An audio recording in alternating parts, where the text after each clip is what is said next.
இன்றைக்கி வந்து பார்த்திங்கன்னா டெல்லியில் வந்து ஒரு பெரிய போராட்டம் நடந்திருக்கு. ஜந்தர் மந்தர் அப்படிங்கிற ஒரு பிளேஸில் நிறைய இளைஞர்கள் வந்து போராட்டம் பண்ணியிருக்காங்க. இதுக்கெல்லாம் காரணம் பார்த்திங்கன்னா கரப்பாம்பூச்சி எப்படி ஒரு போராட்டத்தை உருவாக்கும் அப்படின்னு கேட்டிங்கன்னா உருவாக்கும் எப்படிங்கிறத நான் சொல்கிறேன். இப்போ கொஞ்ச நாள் ரீல்ஸில் வந்து எடுத்துக்கிட்டாலே வந்து பார்த்திங்கன்னா சிஜேபி அப்படிங்கிறத வந்து எங்கே பார்த்தாலும் வந்து வருது. சிஜேபி அப்படின்னா என்ன அப்படின்னு கேட்டிங்கன்னா cockroach Janata party. So cockroach Janata party அப்படின்னா அதுவும் என்ன அப்படின்னு கேட்டிங்கன்னா, காக்ரோச் ஜனதா பார்ட்டி வந்து ஃபஸ்ட்டு எப்படி உருவாச்சு, இதோட நோக்கம் என்ன அப்படிங்கிறத ஃபஸ்ட்டு பார்த்துடலாம்.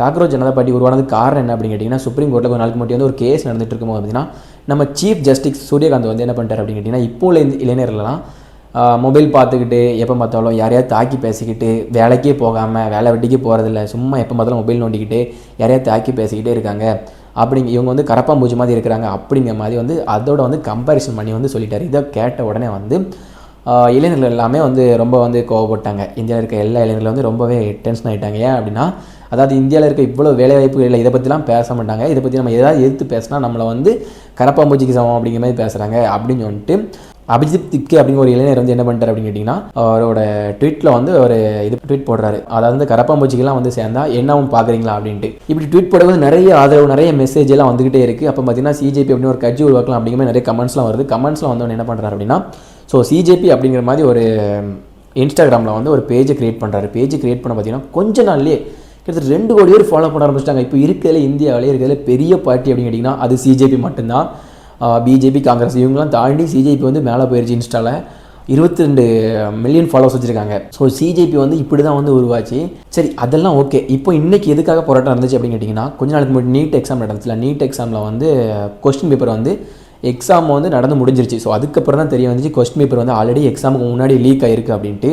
அப்போ வந்து எக்ஸாமுக்கு வந்து ராத்திரி பகலாக உட்காந்து அவன் வருஷ கணக்காக படித்து அப்போ அவனோட மைண்ட் செட் எப்படி இருக்குன்னு யோசிச்சு பாருங்கள்.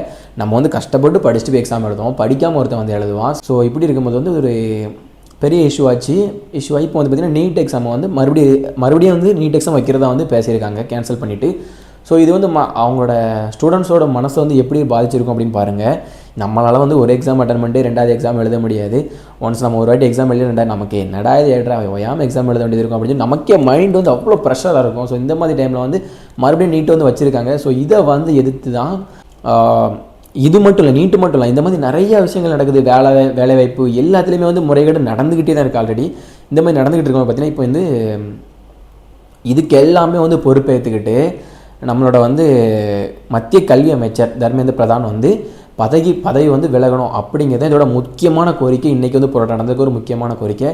இந்த சிஜேபி வந்து போராட்டம் நடத்துறதுக்கு ஒரு முக்கியமான காரணமும் இதுதான். இதுவரை நம்ம இந்திய அரசியல் வந்து எவ்வளோ போராட்டம் நடந்திருக்கு. ஆனால் இந்த ஒரு போராட்டம் ரொம்ப வித்தியாசமான போராட்டம் தான் சொல்லணும். அவ்வளோ இளைஞர்கள் வந்து நேராக கூட்டிகிட்டே இருந்திருக்காங்க.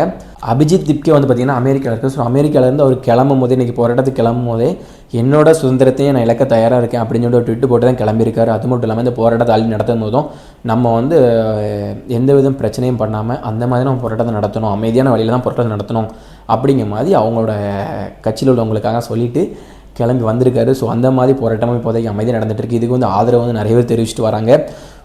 இது வந்து ஃப்யூச்சரில் பார்த்திங்கன்னா வந்து பெரிய பார்ட்டிஸ்க்கு எல்லாமே வந்து பிரச்சனையே ஆகுமா அப்படிங்கிறத நம்ம வந்து பார்க்கலாம், பொறுத்திருந்து பார்ப்போம்.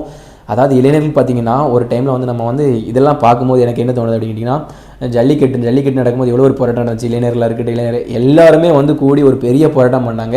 ஸோ இந்த காலத்தில் இளைஞர்கள் வந்து வெறும் ஃபோனை மட்டும் பார்த்துக்கிட்டு சும்மா வந்து எல்லாத்தையும் தாக்கி பேசிக்கிட்டு ஃபோனில் மட்டுமே பேசிக்கிட்டு இருப்பாங்க அப்படின்னு நினச்சிட்டு இருக்கவங்களுக்குலாம் இது ஒரு சரியான பாடம் நினைக்கிறேன். அதாவது இந்த மாதிரி இருக்க இளைஞர்கள் வந்து இறங்கி போராட்டம் பண்ணால் தன்னால் என்ன வேணாலும் மாற்ற முடியும் அப்படிங்கிற ஒரு உதாரணம் தான் இன்றைக்கி நடந்த ஒரு போராட்டம் அப்படிங்கிறத நான் நினைக்கிறேன்.